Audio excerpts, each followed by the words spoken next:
Hey besties, welcome in. I'm Sabrina, for those of you who don't know me yet.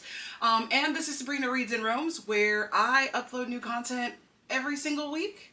Got a little bit off track for my birthday, but we're back, baby, because I have so many videos that I am like ready to film and edit and upload. So I'm so happy that you're here, and get ready for a summer of good times, basically, is what I'm trying to say to you. So today we're going to talk about everything that I read in the month of June, and two things really quick. There's a new background, if you can tell, if you can't tell, if you can tell, if you can't tell, I don't know. There's a new background behind me. We're not going to get into all of that, but these are all unread books. And two, I'm trying out some new lighting options. So I can see in the viewfinder right now, it looks like it looks fine, but in case it does not look fine on your screen, I think you can see me well enough, and I apologize in advance if it looks terrible. I will adjust as we go forward, but from here it looks like it's fine. So we're gonna rock with it, okay?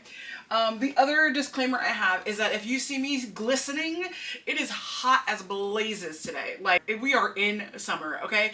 It says it's only 95 degrees outside, but when I tell you that it feels like it's at least 127 outside, so you know it's a minimum of 186, right? So it's so hot. I was outside for a total of 6 minutes and I'm like breaking out into heat rash. So anyway, all of that said, let us talk about what I read in June, shall we? Let's get to it. There was quite a list. So before we dive into this, I'm just gonna put on the screen here what my actual chosen TBR was, and you can see how well I did. I got a little over halfway, okay? But that doesn't mean I didn't read anything else. There were just a lot of other things coming at me from left and right and all over the place, and so I gave in to temptation to not stick to my TBR, and I just did what I did.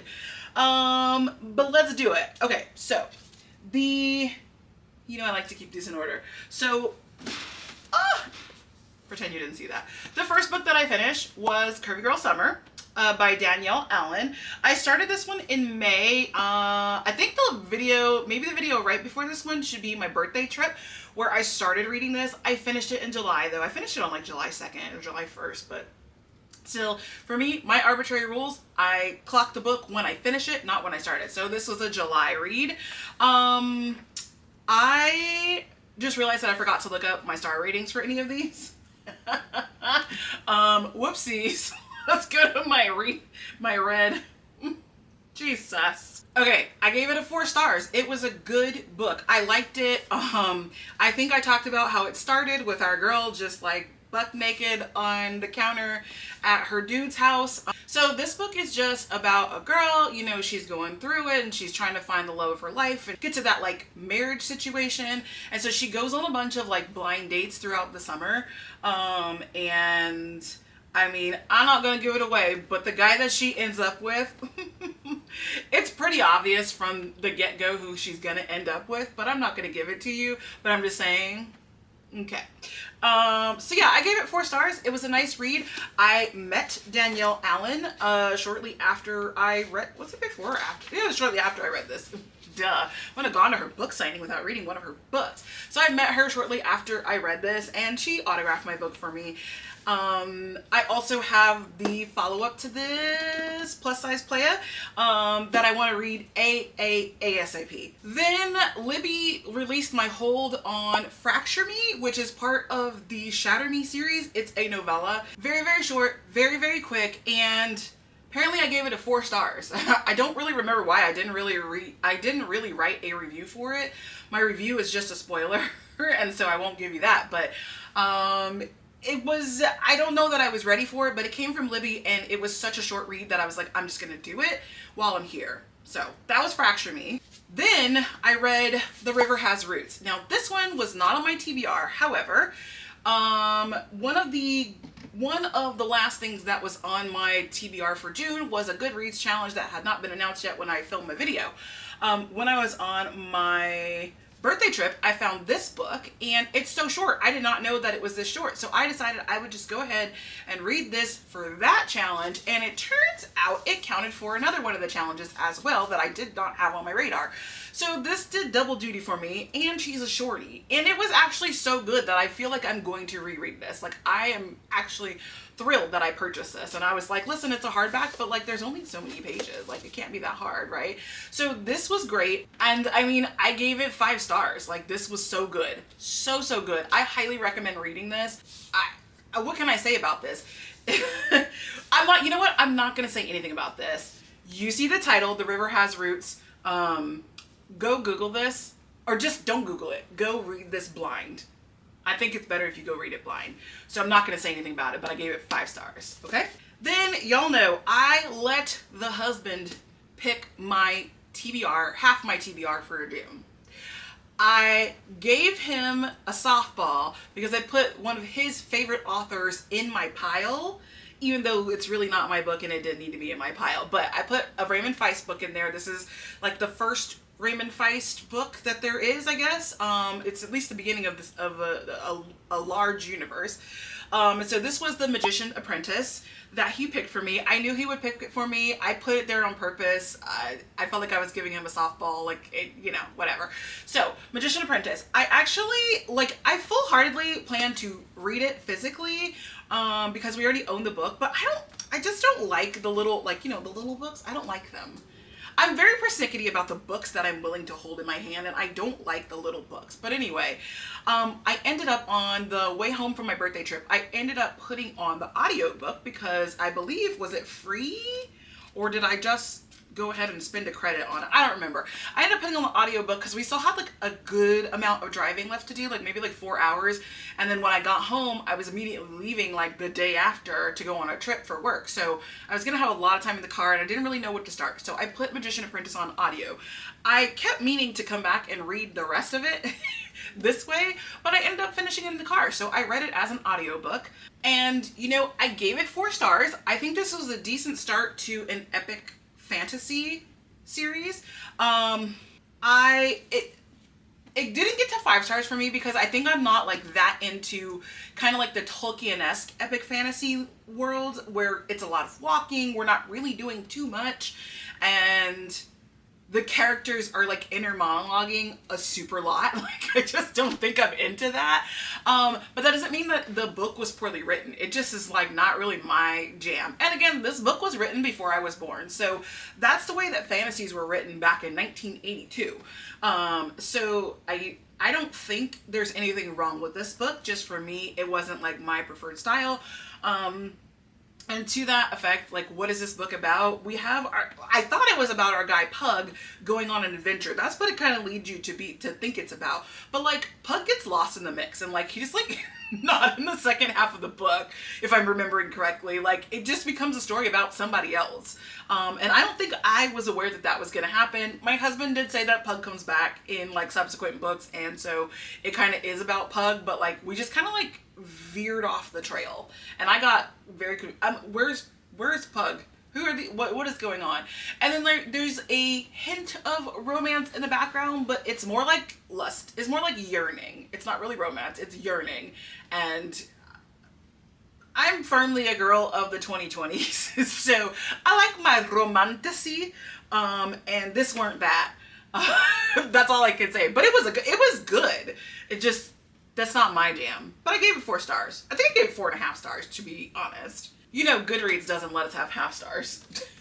Then I read my ARC copy of Tenderly I Am Devoured, which is out now. You can get your copy. The cover, beautiful. I have a whole vlog reviewing that, so not going to go into super detail about that. Like, literally go watch that vlog. I worked so hard on making sure the mood was set correctly and like the thumbnail. I worked really hard on that vlog, so go watch that one.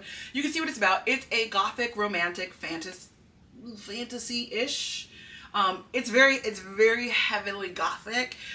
It is YA, so there's not like an extreme amount of spice in there.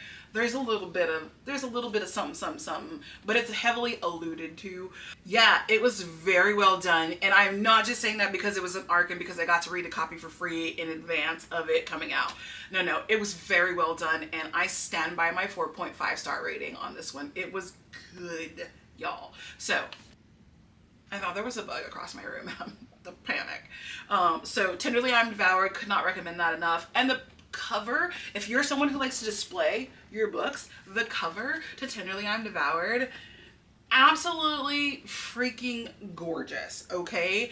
I mean, I want to get it and take the dust jacket off and frame that because it's that pretty. I'm just saying. Then for Works Book Club, I read The Unmaking of June Farrow. I should say we read The Unmaking of June Farrow by Miss Adrienne Young. Okay, first of all, it takes place in North Carolina somewhere. We have magical realism. We have time travel. We have love story-ish sort of situations going on. We have tabs. I don't know if you can see. I tabbed it. Your girl tabbed. And I gave it 5 stars. I cried. I don't think of myself as a book crier, but apparently I am, because that's like, I cried at Kristen Hanna's The Women too, so I guess I am a book crier. I cried. It was good. It was amazing. June Farrow, it's exactly what it says. She unmakes herself through time travel. There is a long family history with the women in her family and things that they go through. Like, saying too much about this book. This is one of those ones where if you say too much, you said too much.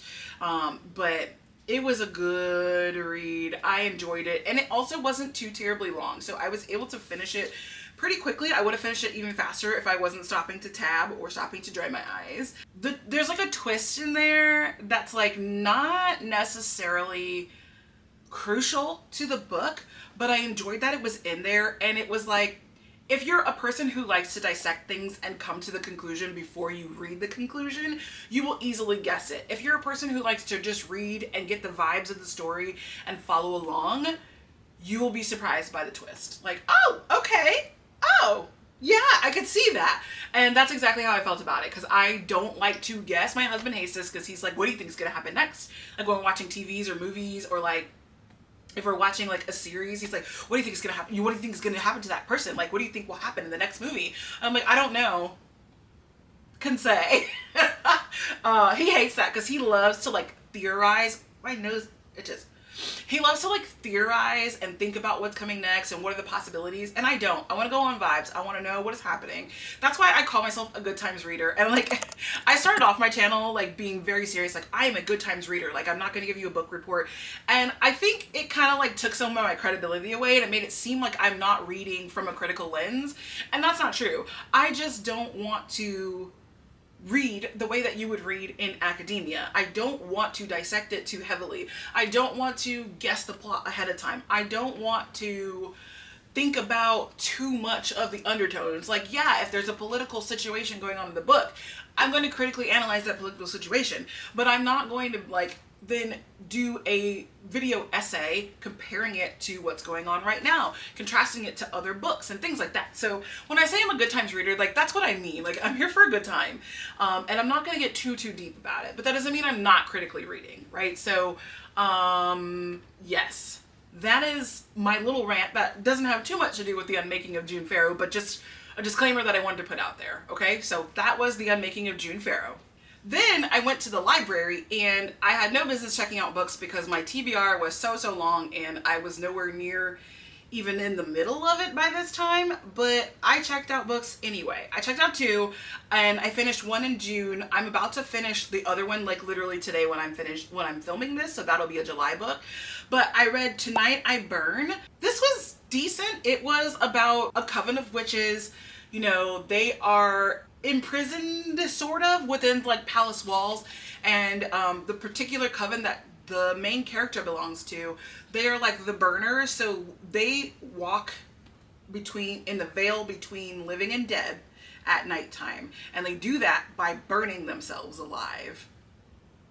And then they because they're witches, after they come back, after their soul comes back from the veil, their body comes back together. It's not really addressed, but that's what happens. So our main character, of course, she's a young one, and she gets into some situations in the Vale. She shouldn't be going in the Vale. She shouldn't be crossing over to the other side, but she does. Then she gets like a little boyfriend over on the other side. Like, it's wild crazy. I feel like the book, I gave it a 3.5 star. I feel like the book was, the premise was really good, and I feel like the book could have been fleshed out a little bit more. I still enjoyed it, and I still got what I needed from the story. Like, I was able to follow it. I wasn't like lost or confused or anything like that. I just feel like it could have used a little bit more into the writing, and I find myself thinking that a lot. Like, I'm like, this is such a good premise. It's missing da-da-da-da-da for me. Like, it needs just a little bit more, like, I imagine when your editor reads your first draft and then a super good editor pushes it back to you and it says, let's explore this a little bit. Like, what do you mean by this? How does this work? Does this actually like convey what you want it to convey? Because this is what I'm getting from it. And it feels like sometimes that's not happening. And maybe it's a self-published book, I don't know. But I'm just saying it feels like sometimes that is a little bit missing. And for me, this book had that. But still, 3.5 stars because your girl, it was good. I like I like the story enough that I am going to go pick up the second book as soon as I get a moment to breathe on some of the books that I really want to get through. That's definitely going to be one that I'm going to look to check out maybe like later in the year. It's too hot to be reading about witches burning themselves alive right now, if we're being honest. So I think I'm going to cool it until it gets a little bit cooler outside, and then we'll revisit that kind of situation. Does that sound good? After that, for no real reason whatsoever, I listened to Daisy Jones and the Six from Taylor Jenkins Reid. And wow, 4.5 stars. Like, I'm just gonna tell you that right off the bat. 4.5 stars. Taylor Jenkins Reid just does not miss, honey. I am so excited to read like everything that she has ever written and everything that she's about to write too. I listened to this on audiobook, and I think I chose it because Daisy Jones was coming up soon in my Libby holds. Like, I think I had like 2 people ahead of me, so I was thinking I would get to it this month. But I read a lot saying that it's better if you listen to it. So I canceled my Libby hold and I just got it on Audible. And let me tell you, it was such a great listen. I mean, I was just, again, I didn't think I was a book crier, and I was fine. I was driving to work early one morning, and the very end of the book, I was like, oh no, are you serious? So it's a story about a band from the 70s, I believe. A rock band from the 70s, and kind of like the trials and tribulations that they go through. You know, there's substance abuse, there's infidelity, there's all the things you think of when you think about rock bands in the 70s. All of that stuff is in there, and it's kind of the story of like what happened to the band, like why the band disbanded, and like everything that led up to that. It is told from the perspective of all of the band members, and they're like telling their story of the band and everything that happened to them to an interviewer, and it just, wow, y'all need to go listen to this book. TJR, like, oh my god, what is she doing? I can't wait to read Atmosphere, because I read The Seven Husbands of Evelyn Hugo. Actually, I listened to that one on Audible too. I did not know who TJR was at the time. It was just suggested to me by Audible, and I was like, sounds like a good time. So I went ahead and listened to that like last year, and I was like, oh, this is such a good book. Did not know that that was TJR. And I only, like, when I put Daisy Jones and the Six on my TBR, I didn't connect the dots that was the same author, but I had connected it by the time I listened to Daisy Jones. So yes, and in fact, I immediately bought another TJR book to read, Forever Interrupted. So I'm going to be reading that one as well. I got it on Book Outlet, so it was hecka cheap. Hecka? Is that a word that I use? I don't think it is, but I just used it. Okay, anyway. Then after I finished Daisy Jones and the Six, I was at the beginning of my work trip, so then I listened to The Archived by V.E. Schwab. This one was another one that was just suggested to me by Audible, but y'all know how I feel about V.E. Schwab. So I listened to that. I gave it 3.5 stars. I thought it was good. I mean, I think it's one of her like YA books when she was writing as Victoria Schwab. And so it is about a girl. Our main character plays a keeper. She is a keeper, and keepers are the ones who kind of go back and forth between the mortal realm and where our souls are filed away, archived, after we die. And so sometimes your soul can get out of the archive and goes running amok, and keepers have to go grab your soul and like send you back through the returns, kind of like a library system. And so our main girl is a keeper, and she's only a teenager, but she is like going through it in this book, like going through it, y'all. There's a little bit of romance going on in there. And before that trip ended, I immediately started, I think it's The Unbound, which is the second book in that series. I have not finished that yet, and I'm not terribly in a hurry to finish it because the third book is not out yet. What are you doing, Victoria? Have you started on it yet? I know you've been busy with Bury Our Bones in the Midnight Soil, which I am in the middle of right now. So good. But like, can you finish this series for me, please? Anyway, so I listened to that. I gave that a 3.5 stars. I thought it was a really good listen. It was nice to get into one of her YA books, just to see how those are kind of like generally going. Although I think one of the other ones that I read from her was YA, and I really liked it. So I love everything that goes on in her head. She's a little bit wild and kooky, but I love everything that goes on up there. Anyway, after that, I read A Song to Drown Rivers. And this was such a good book, and I don't think I wanted it to end the way that it ended. Listen, this is what I wrote. I said, wow, I was unexpectedly at the edge of my seat the entire way through this book, ripe with anticipation. What a beautiful tale of love, loyalty, and the things that make kings monsters. I gave it a 5 stars, y'all. This book, I was not expecting to like it that much. I thought it was going to be a good book. I thought it was going to be a good story. And I just didn't anticipate it being a 5-star read. So I apologize to our author for that, because I was wrong and I should not have made that prejudgment. I'm very glad that I read it anyway. Not that I wouldn't read it. I'll read almost anything, y'all. So not that I wouldn't have read it, but I'm very glad that I did read it. I read it for a Goodreads challenge, but it had already been on my list just because I thought it would be interesting to read. And I don't know. It was about a girl, a villager from a poor village. She was recruited by one of the king's advisors to train to be a palace girl to go, and they were going to offer her as a gift to the neighboring warring king, and she was supposed to do double duty and spy on him and help them reclaim the kingdom. That's the setup, and there's some love story going on, there's some fake love going on. It's crazy, and at the end I just did not expect it to end that way. Like, in my heart of hearts I was like, there's no way it's going to end like this, and then it did.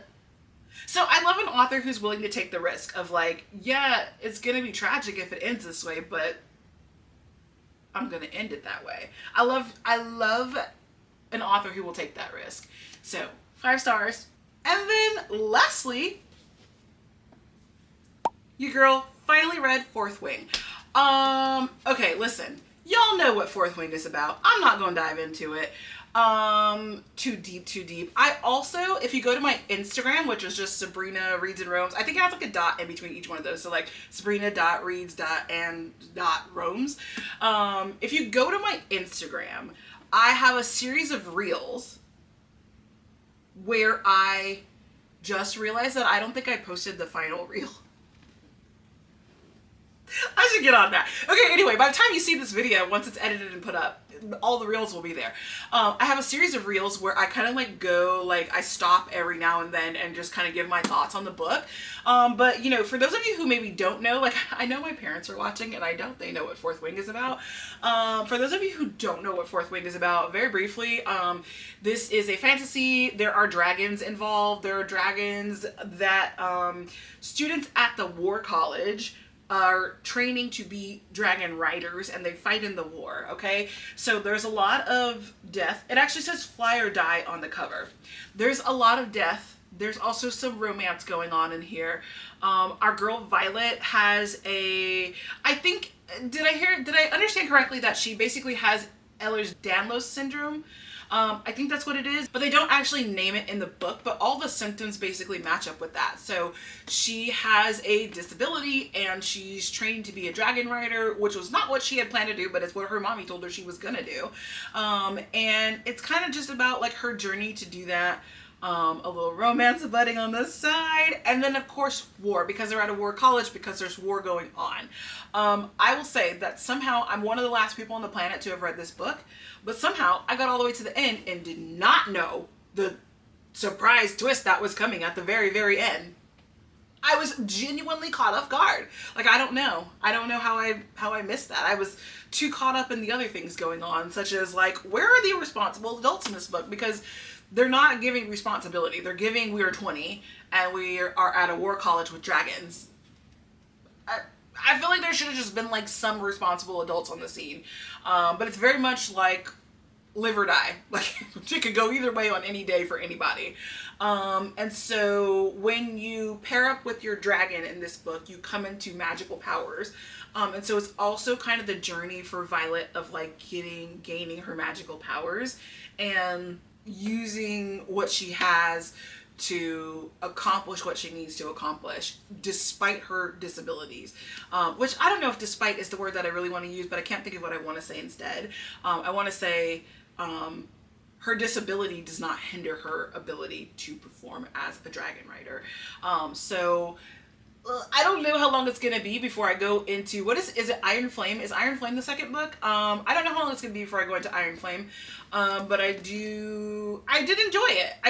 What did I rate this? Did I say already? I don't know if I said already, but I believe I gave this a 4 stars. So it was good. And listen, it was no Throne of Glass.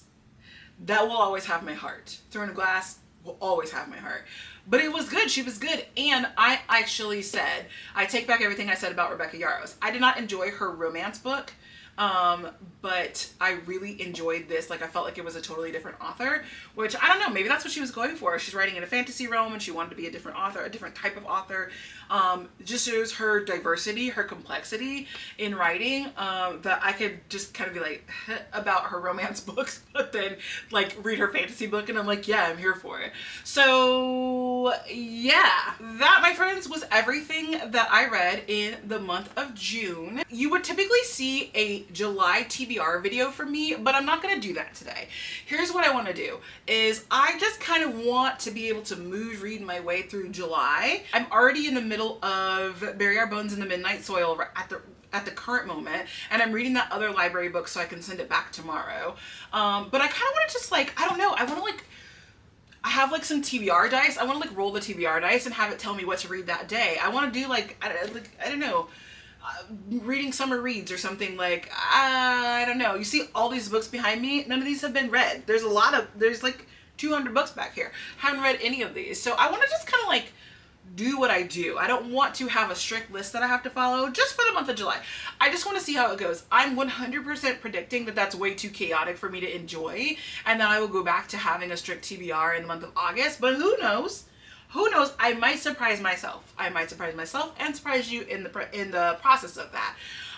So I am about to cut this video right here, and then I'm immediately going to film my first like mood reading for July, choosing a book video, like immediately. So you're gonna see the same outfit twice, and that's okay. But for this video, let me just say thank you for tuning in. If you like what you see, don't forget to click the subscribe button, click the bell if you want to be notified when I upload videos, and give me a thumbs up on the video, please. I love getting likes on my videos. Like, it just makes me so happy. So I hope you enjoyed this video, and I will see you in the next one.